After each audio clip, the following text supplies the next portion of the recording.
As our loved ones grow older, we naturally begin to notice changes, some expected, others more concerning. But how can we tell when those changes may be pointing to something deeper? In this video, we'll gently walk through 5 signs that may indicate an elderly person is in their final year of life. These signs aren't meant to alarm you, but to help you recognize when the body and spirit are beginning to slow down. When we understand what's happening, we're better equipped to provide the care, presence, and peace our loved ones need most during this time. Before we begin, welcome to Savvy Seniors, a place where we talk honestly and compassionately about aging, caregiving, and life's later chapters. If these topics matter to you, consider subscribing and joining our supportive community. We're here to help you navigate this journey with care and clarity. Sign number 1. Noticeable and ongoing weight loss. One of the earliest and most visible signs that an elderly person may be approaching the final stage of life is unintentional weight loss. This isn't about a diet or shedding a few pounds here and there. This is a steady, unplanned decrease in body weight that continues over weeks or months. This type of weight loss often happens without any real effort. In fact, it usually occurs despite encouragement to eat or reminders about meals. There are several possible reasons behind it. First, appetite naturally decreases with age, but in the final stage of life, it can diminish almost entirely.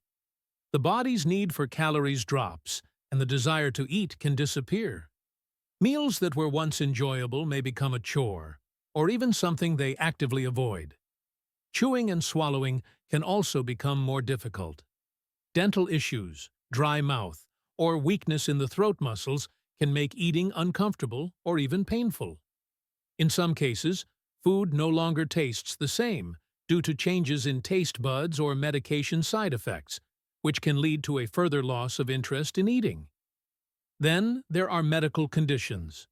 Chronic illnesses like cancer, congestive heart failure, COPD, or gastrointestinal disorders can all lead to decreased appetite and poor nutrient absorption. Even depression or emotional fatigue, both common in the elderly, can play a major role in suppressing hunger. You might notice that their clothes seem to hang loosely, even sagging in areas that were once filled out. Their belts need new holes punched. Wedding rings may start slipping off. Bones, especially in the shoulders and face, become more prominent. These are physical signs that something deeper may be going on. You may also see meals being left unfinished. They may only eat a few bites, or prefer soft, bland foods like pudding or soup. Favorite meals lose their appeal.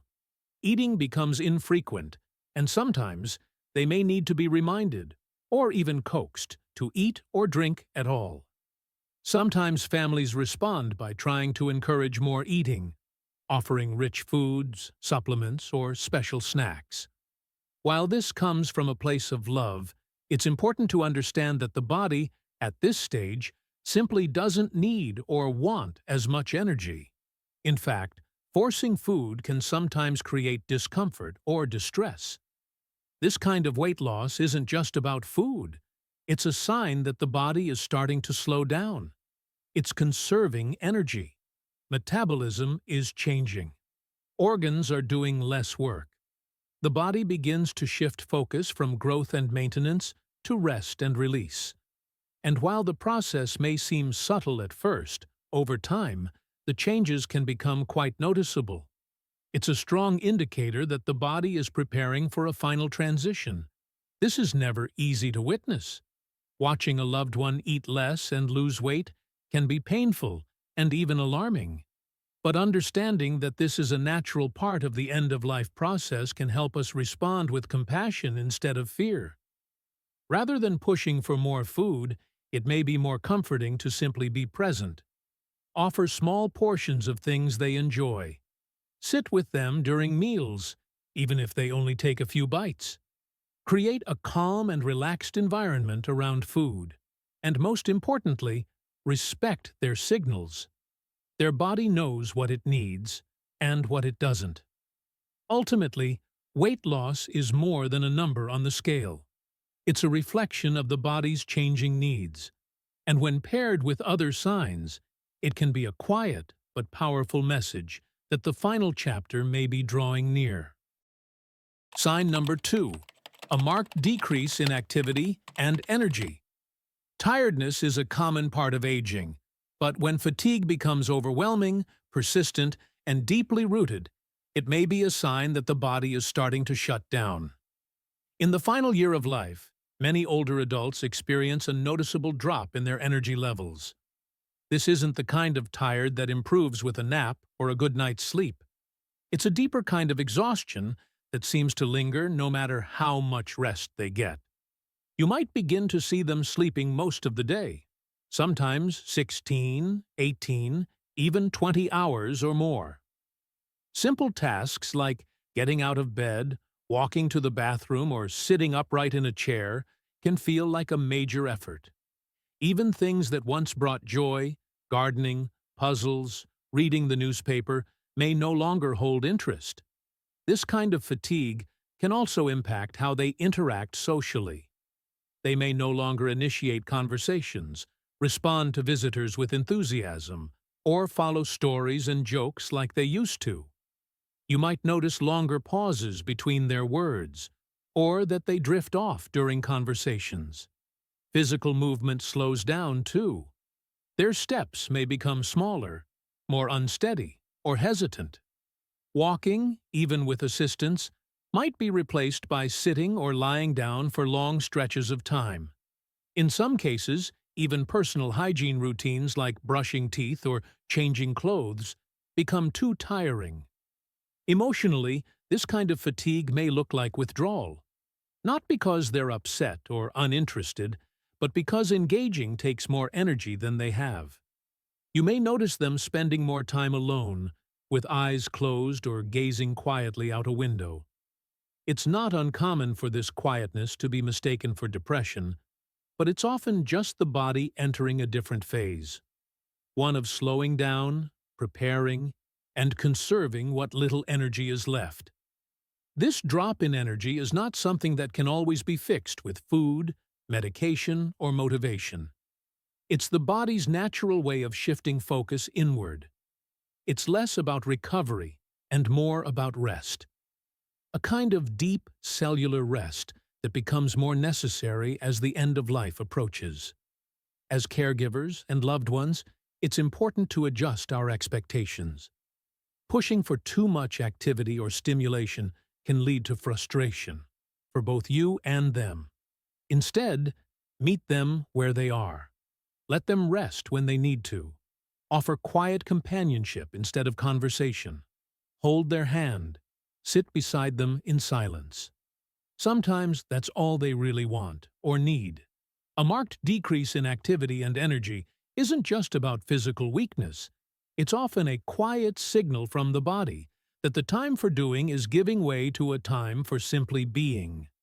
And in that stillness, there can be peace, connection, and moments of real presence. Sign number 3. Cognitive and mental decline. As we age, some changes in memory and thinking are normal. It's not unusual to misplace keys or forget a name occasionally. But when someone is nearing the final year of life, mental decline often becomes more noticeable, more rapid, and more profound. You might begin to notice confusion, at first in small ways, like forgetting what day it is or asking the same question repeatedly. Over time, it may become harder for them to follow conversations, remember familiar faces, or find the right words. They may seem disoriented, even in places they've lived for years. Someone might wake up and not know where they are. They may think they're in a different decade, or speak as if loved ones who've passed away are still alive. In some cases, they may begin to see or hear things others don't, often talking to people who aren't physically present. To family members, this can feel strange or even distressing, but in many cultures and belief systems, This kind of experience is seen as part of a transition, a thinning of the veil between this world and the next. Cognitive decline can also show up as emotional changes. A once cheerful person may become anxious, irritable, or withdrawn. Others may become very quiet, speaking only a few words a day, or not at all. Some may seem lost in thought for long periods, staring off or closing their eyes as if listening to something far away. It's important to know that this isn't always dementia. While dementia certainly plays a role for some, even those without it may experience mental fog, forgetfulness, and disconnection from their surroundings as the body prepares for the end. In the later stages, the person may become mostly unresponsive. They might not recognize loved ones or be able to carry on conversations. But even if they don't seem fully aware, there is often still a part of them that can hear, feel, and sense your presence. This is why gentle touch, soothing music, and soft words can still have a powerful impact. A familiar voice or handhold can bring comfort, even when they can't respond in return. As cognitive decline deepens, it's helpful to simplify communication. Speak slowly. Use short, clear sentences. Avoid correcting them or trying to bring them back to the present if they're lost in another time. Instead, meet them where they are. Sometimes the best response is simply, "I'm here with you." This stage can be painful to witness, especially if your loved one no longer recognizes you or speaks your name. But it's also a time to offer unconditional love, the kind that goes beyond words, beyond memories, and simply says, "I'm still here, and I care." Cognitive and mental decline is not just a medical symptom. It's part of a deeper, more personal journey. And when we understand it, we can meet it with patience, gentleness, and grace. Sign number 4. Repeated hospital visits or infections. As someone approaches the final year of life, their body becomes more vulnerable, less able to fight off illness, less able to recover from injury. One of the clearest signs of this decline is an increase in medical emergencies, hospital stays, or recurring infections. You might notice a pattern: a fall that leads to a fractured bone, a hospital visit for shortness of breath, a recurring urinary tract infection that seems to come back again and again. Pneumonia that once cleared with antibiotics now lingers. Seemingly small issues begin to spiral into larger health concerns. Each incident takes a little more out of them. And each time, the bounce back is slower or doesn't happen at all. Where once it took a few days to feel better, now it takes weeks. And sometimes they never quite return to their previous baseline. Infections are particularly common near the end of life. The immune system weakens, making it harder to fight off bacteria and viruses. Urinary tract infections, for example, can cause confusion, fever, or even delirium in elderly people. Chest infections like pneumonia can cause difficulty breathing, fatigue, and pain. And pressure sores, caused by long periods in bed, can become infected and hard to treat. These infections may become chronic. Antibiotics help, but only for a while. Eventually, the body stops responding as effectively. Doctors may begin to use phrases like failure to thrive, compromised immunity, or palliative care, all signs that the focus may be shifting from curing illness to managing comfort. Multiple hospital admissions are another red flag. If someone has been admitted 3 or more times in a single year, especially for the same issues, it often means their condition is worsening. Emergency departments can offer temporary solutions, but they're not always the right place for long-term care, especially when quality of life becomes more important than aggressive treatment. And let's not forget the toll this takes emotionally.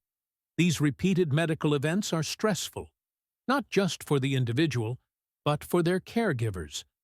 The physical strain of illness is often matched by the emotional toll of fear, confusion, and exhaustion. In some cases, individuals begin to express reluctance about going back to the hospital. They may say, "No more tests," or "I don't want to go through that again." These words matter. They reflect a deep understanding, even if unspoken, that the journey is changing course. At this stage, families may want to consider involving a palliative care team or hospice. These services don't mean giving up. Quite the opposite. They focus on comfort, dignity, and quality of life, ensuring that pain is managed, symptoms are controlled, and emotional and spiritual support is available. If you're seeing this pattern in a loved one, frequent hospital trips, recurring infections, long recoveries, it's time to step back and look at the big picture. Ask the doctor about what to expect. Talk openly with your family. Begin planning for what matters most in the time ahead. Because sometimes, the kindest thing we can do isn't to fight harder, but to shift focus toward peace, comfort, and presence in the time that remains. Sign number 5. Emotional and spiritual withdrawal. As the body begins to slow down near the end of life, something deeper often begins to happen. A quiet turning inward. This emotional and spiritual withdrawal is one of the most profound signs that a person may be in their final year. It doesn't happen all at once. At first, you might notice your loved one talking less. They may seem less interested in phone calls, family gatherings, or conversations they once enjoyed. They might stop participating in decisions or day-to-day matters, even if those things were once very important to them. Over time, this detachment can grow. They may prefer to spend long stretches alone or in silence. Television, music, or even visits from loved ones may begin to feel like too much stimulation. They're not necessarily sad or upset. They're simply less engaged with the outside world. Emotionally, there may be a sense of distance, like they're pulling away. Not from specific people, but from life itself. Some begin to speak more about the past than the present, reminiscing about childhood, old friends, or earlier years. Others may bring up loved ones who have already passed, saying things like, "I saw Dad last night," or "I talked to Mom in my dream." For some, these experiences feel incredibly real, and may be part of how the mind and spirit prepare for what's to come. You may also hear expressions of readiness, phrases like, "I've lived a full life," or "I'm tired," or "I think I'm ready to go." These aren't cries for help. They're quiet acknowledgments of acceptance. It's the soul beginning to let go, even before the body does. Some individuals become more spiritual, even if they weren't before. They may ask for prayer, listen to calming music, or want to talk about what happens after death. Others may grow more peaceful, as if they've come to terms with the journey ahead. This withdrawal can be difficult for families and caregivers. It's natural to want to draw your loved one back, to keep them connected, to encourage them to stay present. But sometimes, the most loving thing we can do is allow them the space to turn inward, without fear, without pressure, without expectation. Being there doesn't always mean talking or doing. Often, the most comforting presence is simply sitting nearby, holding a hand, or sharing a quiet moment.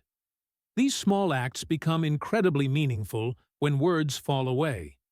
And while it may feel like they're slipping away emotionally or spiritually, this stage is often when deep, quiet moments of connection can occur, sometimes more powerful than any conversation. It's important to remember, emotional withdrawal isn't rejection. It's part of a natural process. Just as a flower closes its petals at night, the soul begins to prepare for rest. And in that process, there can be moments of peace, clarity, and even grace. When we recognize this withdrawal for what it is, a gentle shift from life toward rest, we can respond with compassion instead of fear. We can honor the journey, hold space for reflection, and simply be present for our loved one as they transition in their own time and in their own way. Every journey through life has its final chapter, and while it's never easy to face, understanding these signs can help us approach the end with more clarity, tenderness, and love. If someone you care for is showing signs like these, remember, you're not alone. There are resources, support systems, and people who understand what you're going through. Sometimes, simply being there is the most powerful gift you can offer. If this video brought you comfort or clarity, please consider liking, subscribing, or sharing it. Here at Savvy Seniors, we're building a space where no one has to face these moments in silence. Until next time, take good care of yourself and those you love.